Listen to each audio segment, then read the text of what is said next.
came from the UK. I can't and won't be stopped. Come on, there you go. Get up there. Get up there. Get up. It's got it. Something It's got it. Ladies and gentlemen, welcome to Wrestle safe. Oh my God! Ladies and gentlemen, welcome to another explosive night. WSN round. Cut off with one of the big guys. And to prove yourself, you want to knock him out. Ain't no way, ain't no how. I'ma let somebody come and shut me down. Hold my own, I'ma stand my ground. I'ma rep my city and salute my town. Said ain't no way, ain't no how. I'ma let somebody come and shut me down. I'ma hold my own, I'ma stand my ground. And I'm ready for whatever, and I still stand proud. Ain't no way. Ladies and gentlemen, welcome back to the greatest show on YouTube. I was gonna say the planet, but I don't know. So this is the B&B show, and today we're gonna be talking about something that, well, you never really notice until somebody actually says it. And you clicked on this video, you know exactly what we're talking about. We're gonna talk about the death of managers in wrestling. Now, real quick, when you think of a manager, you obviously you have somebody that comes to mind instantly. Who's that guy? Who's the first person you think of? First person I think of is Paul Heyman. Okay. All right. I'm not gonna lie. For some reason, the very first person I think of will always be the Brain. Oh yeah. I think of Bobby the Brain Heenan just because he did so much, and I've watched so many of the old matches with him, in them or even commentating on old matches, and he was just, it seemed like back then he was always there, like on every little promo or in the background in audio or something. He was just always there. But there's so many managers that have just done great, in wrestling. I mean, it's scary. I mean, it really is scary. Another one of my all-time favorites too, and I was actually able to meet him twice and carry a great conversation both times. Jim Cornette. Oh man, Jim Cornette. A very well, people, what's his controversial nowadays? Oh yeah, subject to wrestling, but no, Jim Cornette, he's a legend, and he's a genius when it comes to wrestling. It's scary, honestly, but yeah, there's been a lot of managers in wrestling, in the wrestling business, but if you've noticed, they've kind of a lot of them have faded out. Managers aren't really there as much anymore. They've only guy I can think of right now, is Paul Heyman. Now, if you go to AEW, you could count Prince Nana. Yeah, I would count Prince Nana. I was gonna say for Omega, Don Callis, yeah. But that just ended. So but you could count that. But honestly, Prince Nana, that's a good one. He's a legend. And then Don Callis and, well, Paul Heyman. I'm trying to think. I can't think of any in Impact. I can't think of any other ones at WWE. That's it. Yeah. Management has just kind of fallen away, faded away slowly but surely. And you got valets and people who lead the team, but not managers. No, a manager, and then my definition when I think of a manager, I think of somebody that comes out there who, for one, almost always either speaks on a mic, gets involved in a match some way, shape, or form, helps the other person win, does something, is involved in the storylines. And it's always there every time. Every time that person is there, they're in the background. Hence Paul Heyman. That's the number one manager to this day. That's the guy. He's the guy. He's still there. Oh yeah. He's always been there. I'm a Paul Heyman guy. I'll be honest. I'm a Paul Heyman guy. Barry, you're a Paul Heyman guy. You are. Of course. Come on, everybody's a Paul Heyman guy. Man, if you're not, what's wrong with you?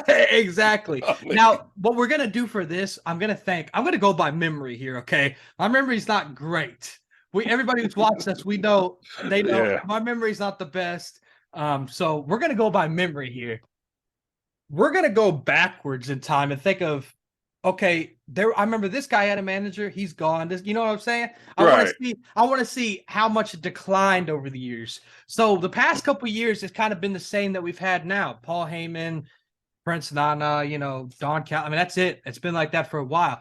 The last manager I could think of for some reason, it's kind of going a little bit farther back. I'm going back to like 2014-ish, actually.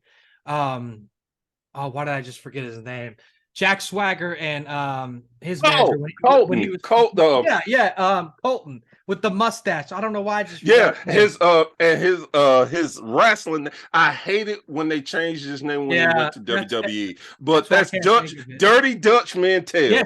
Yes, Dutch, that's what it was. And that's the last one I keep thinking of for some reason, because I remember that's a manager. He came out and he talked and you hated him. He talked, he came out with and then Cesaro got involved. Yes. We the people. The people. Yes. Oh, wow. Okay. I got one and made me think about it when you said that. Vicky Guerrero. My gosh, yes, a big one back then. And matter of fact, she was in AEW. She was. Right? She was. Yeah. I forgot because she just recently left. Yeah. But yes, oh my gosh, every time she come out, excuse me, you hated it. But see, that's what I'm saying. That was around the same, that was in the same era, around the 2014 time. I think that was the last time there was actually a handful of managers still around. They had Vicky Guerrero with, she was with Dolph Ziggler. She was with all those Edge. guys. Edge, all of them. And then there was Dutch, and then Ricardo Rodriguez. Rio. Every time he'd come out and announced him every single time. I mean, that's 3 right there. Let's see. Paul Heyman was with CM Punk towards the end of 2013. And of course, Brock. Oh, yeah, of course, Brock Lesnar. God, let's see. Man, I'm not going to be able to go backwards. The only thing I'm going to be able to do is think of them, like Bam Bam Bigelow and Sir Oliver Humperdinck. Oh, dude, Paul Bearer. Paul Bearer, right. Paul Bearer. I mean, you could count Stephanie McMahon, honestly, if you wanted to. I mean, she was the manager for a long time. Man. Let's see. Oh, God. Jones. Yes, that's a good one. How can we forget the Road Warriors, Paul Ellering? Oh, man. Oh, gosh. I don't know how I forgot about that. And then he was managing AOP in NXT in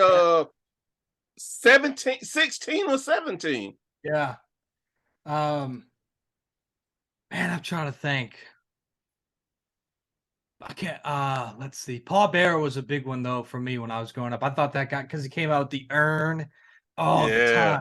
That's a big one. Man, I mean, Sonny was a big manager, considering all that, the backstory and stuff. Yeah. Man. Sherry Martel. Remember when she managed Harlem Heat? Yeah. She managed the Macho Man. Speaking of which, the lovely Elizabeth. Hey, I mean, you get Triple H during his beginning in DX, Chyna. Oh, yeah. Chyna, before she really started getting, becoming Stacy Keibler. Oh, yeah. Yeah. Yeah, I mean, there's a lot. Man. And see, now that we're talking about it, that's exactly what this video is about. I mean, everybody we're naming is 2014 and back, really. I mean, there's nobody who's, I mean, they're gone. They don't really, it's like I said, they're kind of just falling out. It's like today's wrestling, they make everybody, for one, kind of speak for themselves. So you don't need a manager to speak for you. And when you come out, I mean, that's it. You're either coming out with your partner who acts as your manager because he's at corner. Man, what you saying there? 2 just popped in my head, and I cannot believe we didn't say either one of these guys. Oh, God. From the legendary Horsemen, Arn Anderson and Tully Blanchard. Oh, yes. Oh, my gosh. Arn Anderson, dude. Why did I not think about that? And Tully managed FTR to their first championship reign. What? How did I not think of that, man? Well, and to your point, that's the thing. When we look at managers today, they don't have the same job as back in the day, because back in the day, they would, like you said, they would have a bunch of different wrestlers. They had to be there. Yeah. They had a reason to be there. And I can't believe I just thought of one. That's why I'm saying that. He came out all the time and he managed, and then he even became a GM, and he always came out and player tonight. We're going one-on-one with the Undertaker. How in the world did we I don't know forget how Teddy? we thought about Theodore Long, Teddy Long, player. Oh man. I mean, that's what I'm saying. I mean, he managed the Undertaker. I mean, and that was his job. Undertaker didn't talk. That's why he needed a manager. Brock Lesnar physically, I'm not gonna say physically, but he had trouble speaking on the mic. He needed Paul Heyman. Paul Bearer was there for the Undertaker and Kane, because Kane was in storyline not able to talk. I mean, that's what the point of this is. Exactly. Jack Swagger had Dutch List. the list. Exactly. Ricardo Rodriguez introduced Alberto Del Rio. That was the point of his. And now, I mean, that's what I'm saying. There's not really a reason for managers, because it seems like every day nowadays the game has changed. People come out, they want to talk for themselves. I don't know if they want to. I'm not a wrestler, but they talk for themselves. They're out there for themselves. They could do. They're in the ring. They could do it by themselves. But like I said, unless they have a tag team partner, they don't need anybody in the corner. They don't want anybody. I mean, I said, I don't know if they want anybody, but creative. That could be creative's choice. I tell you, like the perfect example of that is the BCC.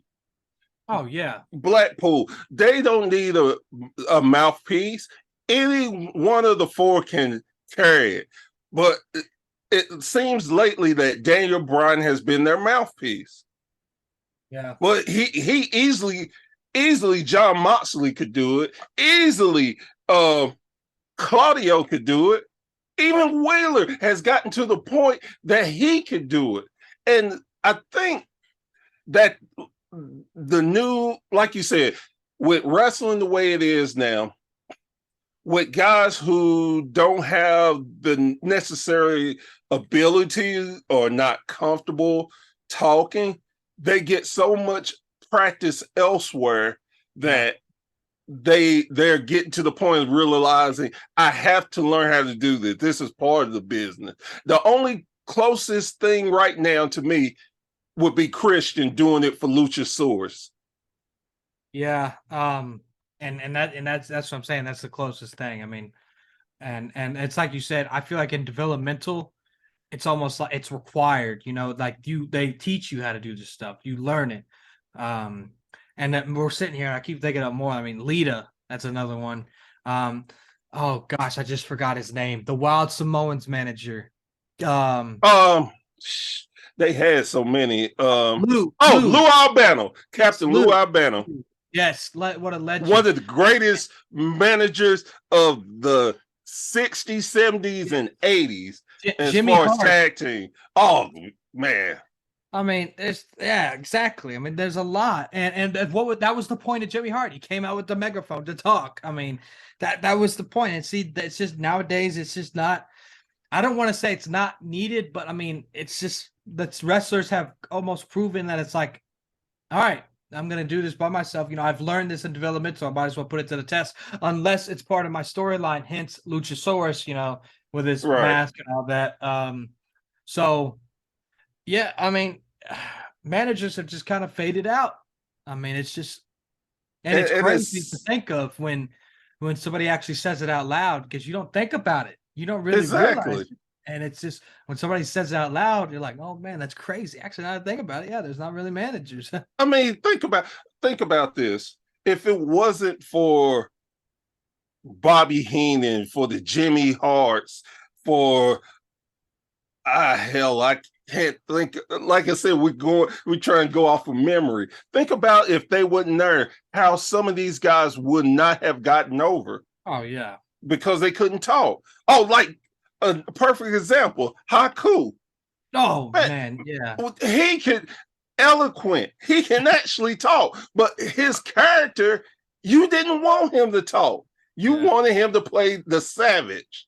Well, and And- that the best one I feel like is I mean Kane when he first debuted. I mean, he physically in his story he couldn't talk, but the thing with him is you didn't want him to talk. He It's- wasn't supposed to talk. That's a good thing. That built the character of Kane, you know. And then they made him talk, obviously. But before that, when he first debuted, I mean, it was perfect, man. He didn't talk. He had a manager out there to talk for him, and the manager was also, you know, eerie, nerve-wracking, and that's what made it. That's what made Kane who he is. And another point of a manager would have a group of guys for a reason to get all the titles or make all the money, and you don't see that anymore. You see guys team up, but you don't have a clear head of the team like Yeah. that. And it's Yeah. like he thinks of it. He's gonna play just like where Don Callis fell out with Kenny Omega and the Young Bucks. He got tired of them not going his route. So what he's doing, he's getting him a new family together. Yeah. And that type of storyline for me, I miss that. And it helped build characters. It helped build characters, and it helped guys develop storylines, be able to go to a few within the same group and help build them up because they maybe not quite ready to go up to that next level. It gave them people to work with and help build them and learn. It's just like with a world title. Some guys are not ready for a world title. They can't carry the world title. So you want them at a lower title to learn how to be a champion, how to carry themselves, how to work the crowd. So that's what, for me, why I miss the managers, because they played a vital part in development. Plus, when you couldn't get heat, who did you go to? That sneaky, no good manager.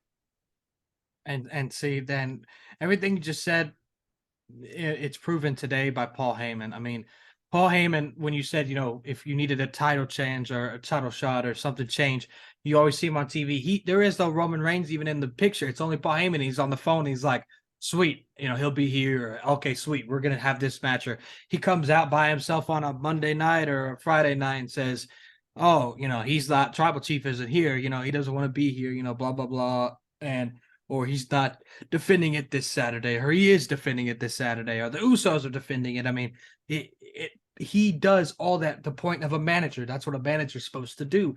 And Paul Heyman is, and like I said, it's like the last. I mean, he is the greatest. I mean, he does what he's supposed to do, and that's why I'm glad he's still in the business as that role. And like you said, I mean, it sucks not having managers, but at least we have Paul Heyman still.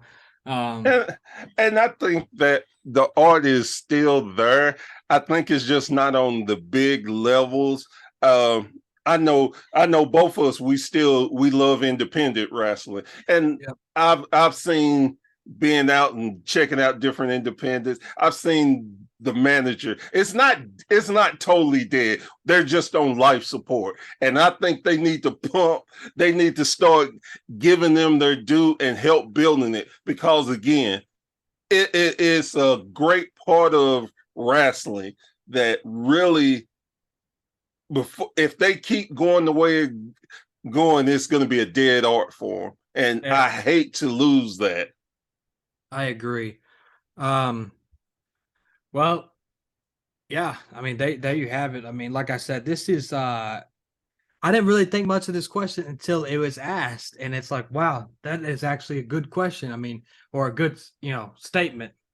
Because it's true. I mean, the art form of managers is dying. I mean, it's pretty close to being fully dead.